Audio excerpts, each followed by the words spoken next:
네, 할렐루야. 오늘 우리 호산나 찬양대가 부른 노래가 우연히 저희 말씀은 찬양의 노래입니다. 그래서 우리 먼저 호산나 찬양대의 찬양 화답하는 의미에서 우리 비전, 우리 보좌 앞에 모였는 1절만 부르시겠습니다.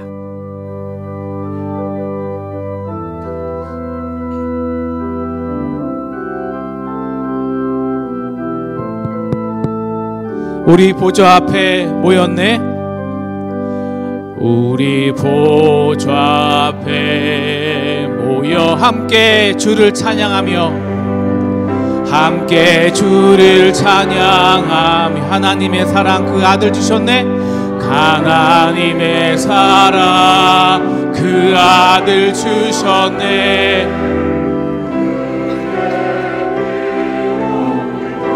십자가에서 쏟으신 그 사랑, 십자가에서 쏟으신 그 사랑 강같이 이 땅에 흘러, 강같이 이 땅에 흘러 각 나라와 족속 백성 방언에서 구원받고 주 경배 드리네. 구원하심이 보좌에 앉으신 우리 하나님과 어린 양께 있도다. 구원하심이 보좌에 앉으신 우리 하나님과 어린 양께 있도다. 아멘. 우리 구원하심이 보좌에 앉으신 우리 하나님과 어린 양께 있도다. 여러분 이것을 믿으십니까? 여러분 이걸 진짜 믿고 우리가 예배하면요, 우리가 지금 얼마짜리 예배를 하는 줄 아십니까? 우리 이 예배가 여러분 한 명 한 명 이 티켓을 공짜로 사고 들어오신 거예요. 얼마짜리 티켓? 720억짜리입니다. 720억짜리. 왜 720억인지는 나중에 나옵니다. 여러분, 정말 상상하기도 싫지만 지금 우리가 북한에 있는 사람들처럼 우리가 김일성 보좌 앞에 모여서 김일성을 찬양하기 위해 모였다고 생각해 보세요. 여러분 진짜 일제 강점기 때는요, 모든 이 땅 예배가, 대부분의 예배가 예배 시에 천황에게 절하고 찬양하는 시간이 있었어요.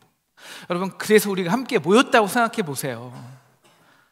정말 상상만 해도 싫지 않습니까? 여러분 이 조그만 우리 지구에서, 우주에서 보면 우리나라 한반도는 점도 안 돼요. 이 구석을 10년 20년 권력 잡았다고 참 그에게 절하지 않고 정말 이 하늘 보좌, 우리 구원하심이 우리 하나님과 어린 양께 있도다. 이 하늘 보좌를 찬양하기 위해서 우리 상동의 보좌에 모이신 여러분에게 하나님의 놀라운 축복이 함께하기를 주님의 이름으로 축원합니다. 우리 함께 한번 인사하면 좋겠습니다. 함께 주님의 보좌 앞에 모여서 참 감사합니다. 이렇게 인사할까요? 시작. 함께 주님의 보좌 앞에 모여서 참 감사합니다. 참 감사합니다. 여러분 이게 720억짜리 예배예요. 정말로.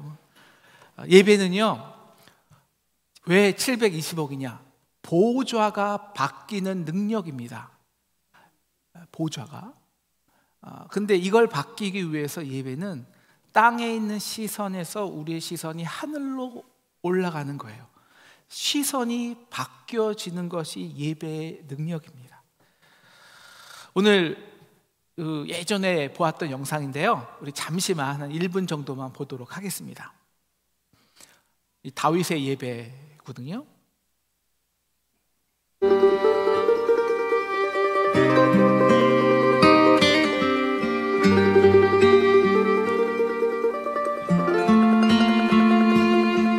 When the Spirit of the Lord comes upon my heart. I will dance like David danced. When the Spirit of the Lord comes upon my heart, I will dance like David danced. I will dance, I will dance, I will dance like David danced. I will dance, I will dance, I will dance like David.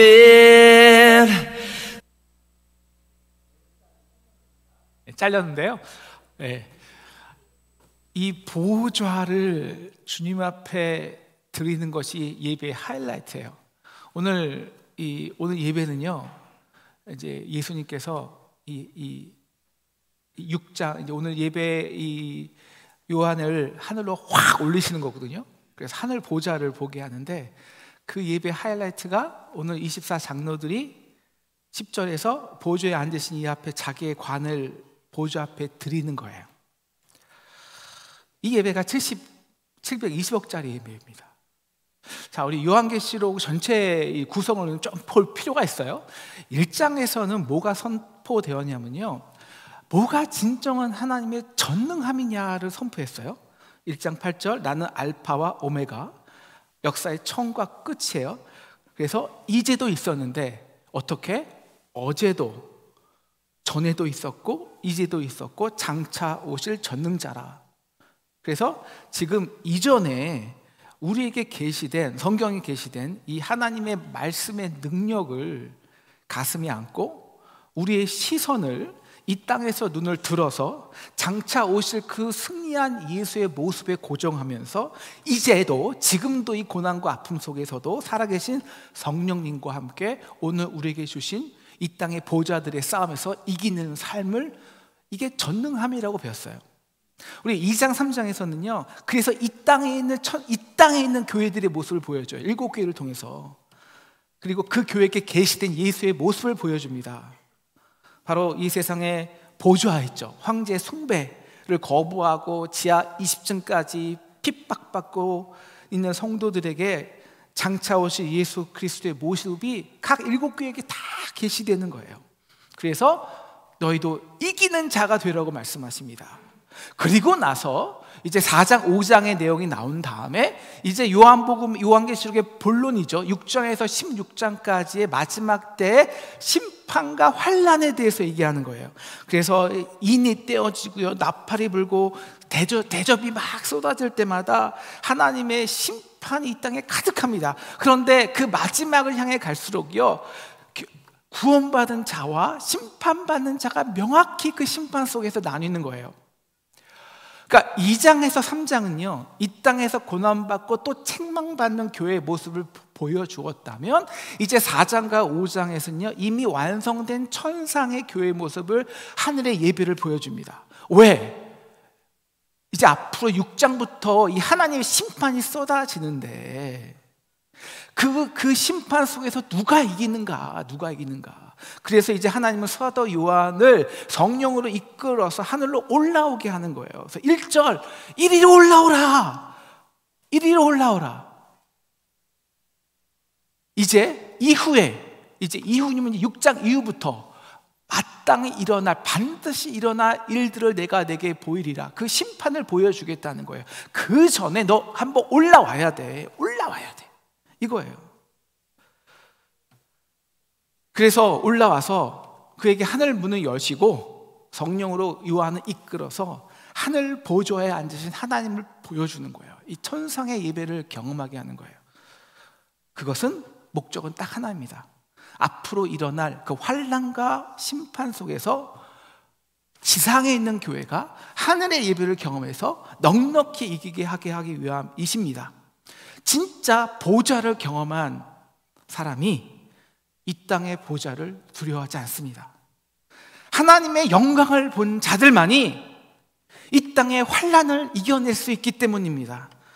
그래서 그 환난 속에서 자신의 의와 공의를, 그 더러운 것을 그리스도의 피에 다 빨고 이것이 나의 100% 하나님의 은혜라고 선포하는, 찬양하는 흰 옷 입은 자들이 되는 거예요. 이것이 24교회 장로들로 표현된 것입니다. 우리 버가모 교회에서도 보았지만 이 소아시역 지역에 있는 모든 교회들은요, 교회 밖을 딱 나가잖아요. 그 뭐가 보이게? 눈에 다 보이는 게 있어요. 뭐냐면 황제 숭배터 신전입니다. 어디서나 다 보여요. 그리고 그 사람들이 그 황제 그 신전에 황제가 이렇게 동상으로 앉아 있거든요. 거기에 절하면요, 정부로부터 그냥 사업권을 팍팍 따내요. 길드에 가입해서 각종 이익권을 다 얻어요. 근데 그 보좌를 거부하고 그 황제 신전 그 골목 저기에 조그맣게 있는 그 예배를 참여하는 그 지하교회 예배에 로마 군인들이 그를 발견하면 그 성도들의 아이를 잡아가서 사자의 밥이 되게 해요. 그러니까 그 보좌가, 그 로마의 통치권이 얼마나 두렵겠냐고요. 그런데 오늘 요한에게 이렇게 말하는 거예요. 야, 저 서슬퍼런 로마 황제의 보좌가 이 땅을 통치하는 것 같지? 우리 지금 교회를 온통 거짓 영으로 혼미하게 하는 그 이사벨의 교회를 다스리는 것 같지? 라오디아 교회요, 너희의 부요가 너희를 지금 지배하고 다스리는 것 같지? 야, 그 과연 몇 년 갈까? 그 황제의 보좌의 유효 기간이 얼마냐고. 이 땅에 권력자를 두려워하지 마. 허물 많은 너의 모습 때문에 심판 당할지도 두려워하지 마. 어떻게? 너희가 해결하려고 하지 마. 즉 너희가 보좌에 앉지 마. 스스로 해결하려고 그러면 이 땅의 보좌에 지배당할 수밖에 없어. 그러니까 눈을 들어 하늘을 봐. 그리고 어제도 계셨고 이제도 계시고 장차 오실 그 하나님의 놀라운 알파와 오메가다시 그 놀라운 넓고 깊은 하나님의 통치권으로, 그 시선으로 너의 세상을 조명해 봐. 꿰뚫어 봐. 그래서 누가 진짜 보좌인지 경험해 봐.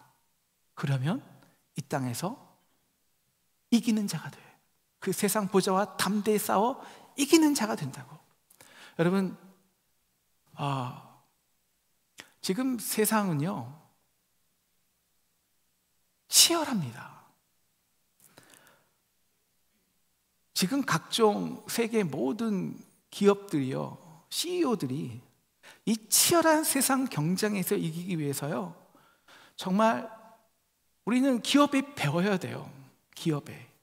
우리 교회보다 100배의 노력을 하고 있습니다. 지금 이 세상의 보좌는요, 그러니까 기업의 운명을 바꾸는 것들은 2년, 3년마다 계속 정신없이 바뀌어요.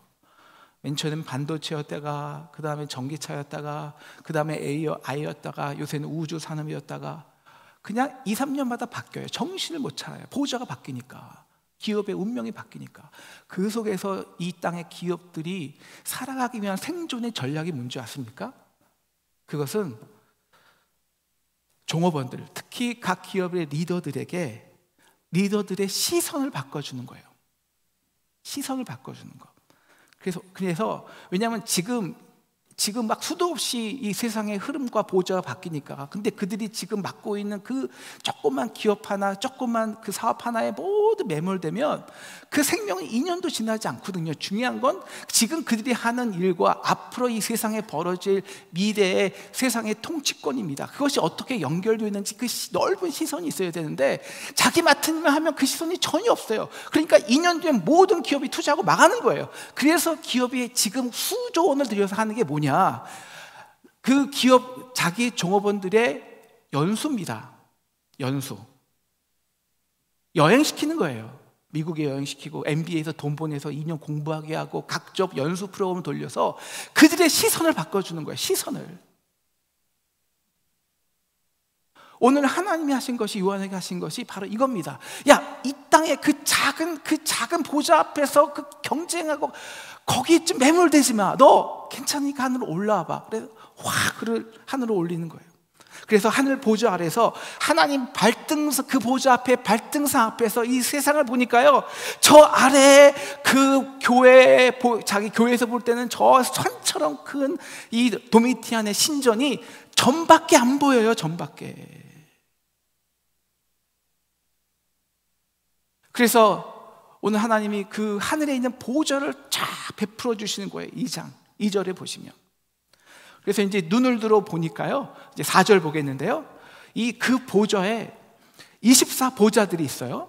그 보좌들 위에 24 장로들이 흰옷을 입고 머리에 금관을 쓰고 앉았습니다. 여러분, 이 24 장로는 누구냐? 대부분의 거의 모든 학자들이나 이제 해석자들이 12 플러스 10이죠. 12지파, 구약에서 언약으로 선택된 12지파와 신약에서는 그리스도의 보혈의 어린 양의 피로 선택된 그 사도바 이 12제자를 통해 파생된 모든 교회를 상징합니다. 그러니까 24 장로들은 신약과 구약에 대표되는 하나님의 대표예요. 언약의, 그리고 교회의 대표들이죠. 그들이 흰옷을 입고, 흰옷 이제 아시죠? 그리고 금관을 쓰고 앉아 있는 것입니다. 이 땅에선 비록 그 세상 보좌에 억눌리고 부족하고 허물 많아도 이미 그 시간에는 하늘에서 모두들이 그들이 이미 보좌에 앉아서 금관을 쓰고 있는 거예요. 그래서 우리 빌라델비아 교회처럼 그 고난과 환난 속에서 오직 어린 양 예수의 은혜만을 붙들고 인내의 말씀을 굳게 잡을 때 3장 11절에 약속한 아무도 내 면류관을 빼앗지 못하게 하리라, 그 약속이 이루어진 것입니다. 그런데 이제 마지막에는 그 천상의 예배는 그 면류관마저 하나님께 은혜로 받았지만, 우리는 은혜로 받아도요 나중에는 다 내게 되거든요. 근데 그 면류관마저 하나님께 마지막 그 보좌 앞에 드리면서 예배가 끝나죠. 5절에 보시면 이제 번개로 보좌로부터 번개와 음성과 우레소리가 나요. 이것은 하나님의 임재를 상징하는데요, 그 임재는 언제나 세상에 심판이 있습니다. 앞으로 이제 6장부터 나올 하나님의 마지막 때의 심판이죠. 그러나 그 심판이 있을지라도 땅에 있는 사람들에게는 그 심판이 두렵겠지만, 이미 땅에서 시선을 바꿔서 하늘에서 땅을 바라보는 자들에게는 이제 드디어 심판이 아니라 면류관을 쓸 때가 다가왔다는 거예요. 그리고 6절을 보니까 그 보좌 앞에 수정 같은 유리 바다가 쫙 펼쳐져 있어요. 우리 요한계시록에는 바다가 많이 나옵니다. 바다. 이 성경에서는 바다란요, 언제나 이 악이 나오는 근원지예요. 그래서 인생의 모든 폭풍과 바람과 풍랑을 일으키죠. 그래서 이제 666 그 짐승들이 바다에서 나오거든요. 근데 하나님께서 그 바다에서 일어나는 모든 폭풍우를 예수님께서 그 바다와 바람을 잔잔하게 하신 것처럼 완전히 평정해 놓으신 거예요. 그래서 1cm 파도가 없이 유리 수정같이 쫙 평정해 놓으신 거예요. 그래서 베드로가 그 풍랑 속에서 걸어갈 때 물에 잠겼지만, 이제 이들은 그 바다 위를, 가나안 땅의 바다 위를 넉넉하게 미끄러지듯 그냥 걸어가는 거예요. 이게 유리 바다거든요.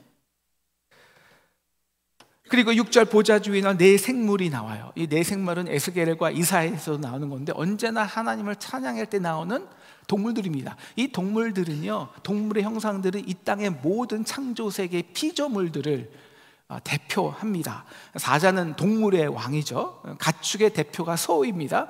공중에 나는 새들의 대표가 이제 독수리고요. 모든 피조물의 대표인 사람의 형상을 가진 생명들이 모여서 모든 피조물의 대표들로서 그분께 보좌에 앉으신 분께 밤낮 쉬지 않고 찬양하는 거예요. 찬양하는 거예요.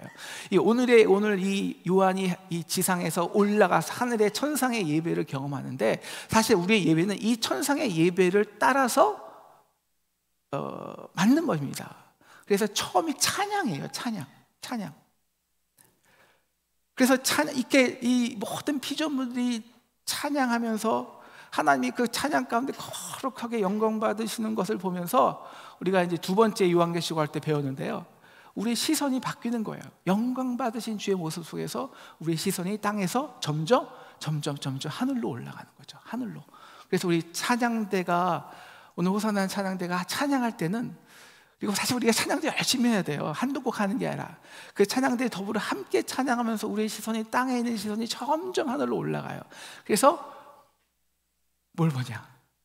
진정한 통치권을 경험하는 거죠. 전에도 계셨고 이제도 계시고 장차 오실 하나님. 이 8절의 내용이군요. 8절 거룩하다 거룩하다 거룩하다. 그래서 우리가 찬양 속에서 우리의 시선이 점점 하늘로 올라가고요. 그때 이제 8절의 예배의 핵심이 말씀입니다. 말씀이 뭐냐? 이 말씀이 성경에 기록된 모든 말씀은 과거에 기록된 거예요. 이전에 전에도 계셨고. 근데 그 전에도 계신 하나님의 그 말씀의 능력이 과거로 끝난 게 아니라 지금도 우리에게 고난받는 이들에게 함께 하시는데 어떻게?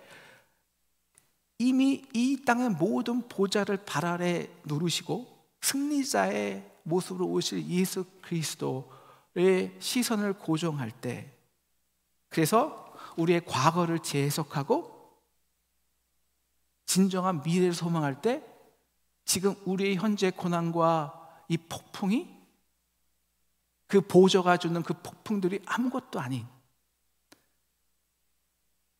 담대히 승리, 이제도 계신 살아계신 하나님과 동행하는 승리를 얻는 것이 이 말씀 선포의 가장 중심된 역할입니다. 그래서 우리가 말씀을 들으면 이것이 생각나야 돼요. 아니 내가 그깟 2년짜리 보좌 때문에 이렇게 두려워하고 살았어? 아이 그까짓 거 얼마짜리라고. 이 세상의 모든 고난과 저주, 환난과 핍박과 질병의 모든 파고들을 유리 바다처럼 다 평정해 놓으신 그 역사의 통치를 경험하는 것이 말씀의 시간입니다. 진정한 전능자를 경험하는 것이죠. 그렇게 우리 9절 보시면 보좌에 앉으사 세세토록 살아계시는 그에게 영광과 존귀와 감사를 돌려요. 바로 이렇게 말씀이 선포되고 나서 이제 예배의 절정에 이르는 것이 있습니다. 바로 10절이죠. 바로 그때 24장로들이 보좌에 앉으신 이에게 엎드려서 경배하고 자기의 관을 드리는 것입니다. 이게 봉헌입니다. 봉헌.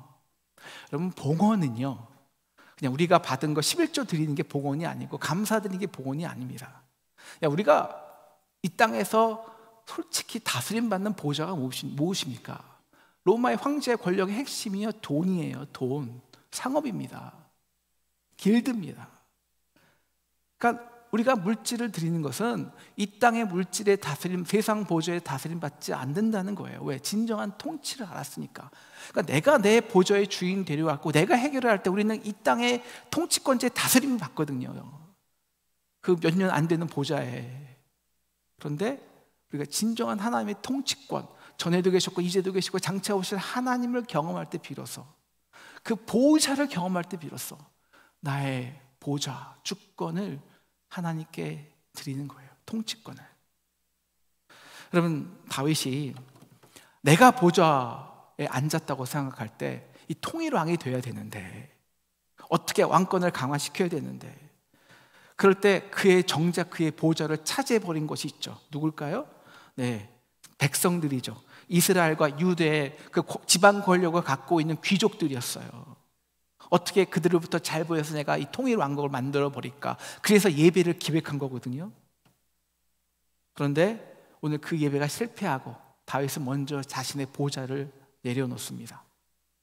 그리고 먼저 하나님의 언약궤, 그 자기와 함께 하신 하나님의 역사 속으로 들어가서 그것만 의식하고 나에게 하신 놀라운 하나님을 찬양하는 거예요. 진정한 예배를 경험하는 거죠. 이게 오늘 하나님께서 요한을 이 땅에서 하늘로 올리신 이유입니다. 하늘문을 열리고 예배를 보여주시는 거예요. 너 로마 권력과 억압이 두렵지. 근데 왜 너희가 두려워하는지 알아? 통치받는 줄 알아? 아직 너희가 보좌의 중심을 차지하고 있기 때문이야. 그럴 때 우리도 예배는 하는데요, 실제 주권이 삶의 주도권이 내가 통치하고 싶은데 오히려 보이는 이 땅의 권력자들, 정말 어쩔 때는요 정말 별것도 아닌 베드로처럼 이 계집종에게도 우리의 보좌를 뺏겨서 두려워하는 삶을 산다는 거예요. 하늘을 바라봐. 역사를 꿰뚫어봐. 그리고 진정한 보좌를 경험해봐. 그리고 마지막에 너의 보좌를 나에게 줘. 그럼 지금 이 땅에서 세상을 통치하고 주관하는 도미티안 그 황제의 권력 두려워하지 않을 수 있어. 이길 수 있어. 사랑하는 상동 성도 여러분, 720억짜리 티켓은 어디에서 나왔을까요? 여러분, 저도 여행을 좋아하는데요, 여행 좋아하지 않으세요? 해외여행 하고 싶으시죠? 비행기 타고 싶지 않으세요? 여러분, 우리가 왜 여행을 하고 싶은지 아세요? 왜 비행기를 타고 싶은지 아세요? 딱 하나예요. 시선을 바꾸는 값을 치르기 위해서입니다. 시선을 바꾸기 위해서. 한번 나갔다 오면 좀 바뀌거든요. 내가 좀 아무것도 아니었는데. 여러분, 비행기 타고 하늘 보시면요, 우리 상동교회는 점도 안 보여요. 점도 아니에요. 여러분, 가장 값비싼 여행이 얼마인 줄 아십니까? 바로 이 땅에서 하늘 보좌로 가는 것. 그래서 지구 위에서 우리 땅을 바라보는 거예요. 우주 여행이에요. 지금 스페이스 X가 우주 여행을 민간인들에게 계획하고 있거든요. 그러니까 4명 우주선에 이제 4회 왕복 왔다 갔다 이제 6명을 선택하는데 이미 다 채워졌어요. 그 값이 얼마냐? 우주 여행 값이 720억입니다. 720억. 그러니까 720억을 왜 쓰는 줄 아세요? 딱 하나예요. 시선을 경험하기 위해서요. 그래서 아폴로 11에서 타는 달에 가서 우리 이 지구를 보면, 여러분, 그 지금 싸우는 우크라이나와 러시아의 경계는 선도 안 돼요. 그 보좌들은. 그럼 어떤 일이 벌어질까요? 바로 이사야 40장 12절이 벌어지는 거예요. 이사야 40장 내용이 이 내용이에요. 제가 읽을게요. 누가 손바닥으로 바닷물을 헤아렸으며 뺨으로 하늘을 쟀으며 땅의 티끌을 되에 담아 보았으며 접시 저울로 산들을 막대 저울로 언덕들을 달아 보았으랴. 15절 보라, 그에게는 열방이 통에 한 방울과 같고 저울의 작은 티끌 같으며 섬들은 떠오르는 먼지 같으리니. 22절, 그는 그 땅 위 궁창에 앉으시나니 땅의 사람들은 메뚜기 같으리라. 이게 예배입니다. 720억짜리 예배. 여러분, 그런데 우리의 예배는요, 아직 내가 보좌를 딱 들고 있어요. 이게 뭐냐면 내가 해결하겠다는 거야. 내가 통치하겠다는 거예요. 그러면 우리는 100% 이 땅의 보좌들에게 통치당합니다. 내가 은혜 받아서 찬양하는 거고 그 말씀이 나에게 적용돼서 나를 기쁘게 의해서 말씀의 은혜를 받는 거예요. 그러면 예배가 힘이 없어요. 능력이 없어요. 그거는 100원짜리도 안 돼요. 왜냐하면 결국 통치권은 똑같으니까. 진정한 값어치는 통치권이 바뀌는 거거든요. 통치권은 예배는 드리지만 세상이 가져요. 집에 가자마자, 직장에 가자마자 사장님이, 상사가 통치권을 갖고 있어요. 아직도 은행에 그 얼마 안 되는 20대 그 직원들이 통치권을 갖고 있는 거예요. 그러면서 두려워하는 거예요. 사랑하는 상동 성도 여러분, 지금 여러분의 마음의 보좌는 누가 앉아 있습니까? 이 땅의 권력입니까? 여러분이 지켜낼 자리입니까? 물질입니까? 우리의 재정상을 쥐고 있는 은행입니까? 우리의 상사입니까? 사장입니까?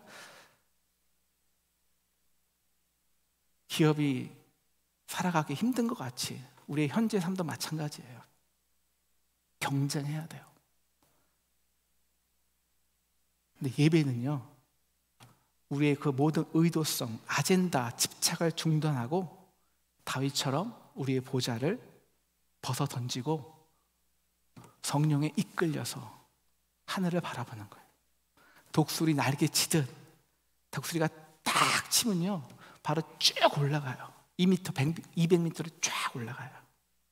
그래서 천상의 예배, 하늘의 보좌를 경험하는 겁니다.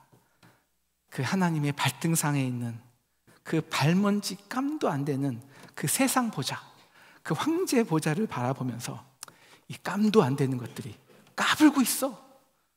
이렇게 이기는 삶을 사는 게 예배입니다.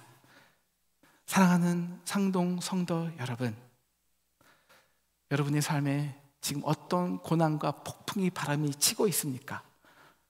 그 풍랑을 일으킨 보좌에 우리가 얼마나 신경을 쓰고 있습니까? 여러분, 그 보좌 몇 년짜리입니까? 얼마짜리입니까? 이 다윗처럼 우리의 보좌를 내려놓읍시다. 아멘. 그리고 하늘문을, 여러분의 이 예배의 자리에 들어오자마자 하늘문이 열려요. 보좌를 내려놓으면. 그리고 성령님께서 여러분을 우리 찬양대의 찬양과 함께 하늘로 올리실 것입니다. 하늘로. 이사야서 40장 30절, 소년이라도 피곤하며 곤비하며 장정이라도 넘어지며 쓰러지되 오직 여호와를 앙망하는 자는 새 힘을 얻으리니 독수리가 날개치며 올라간 같을 것이요 다른 뻑질하여도 곤비하지 아니하겠고 걸어가도 피곤하지 아니하리로다. 이 천상의 예배를 경험하여서 하늘로 올라갑시다. 우리 주일마다 720억씩 하는 우리 우주 여행을 우리 다 경험하는 저와 여러분 되기를 주님의 이름으로 축원합니다. 우리 시선이 바뀌어요. 그러면 이미 우리의 모든 풍랑은 유리바다같이 다 평정해 놓으신 거예요. 이렇게 매주 예배하여서 이 세상 보좌와 싸워 이기는 자로 살아가는 저와 여러분 되시기를 주님의 이름으로 축원합니다.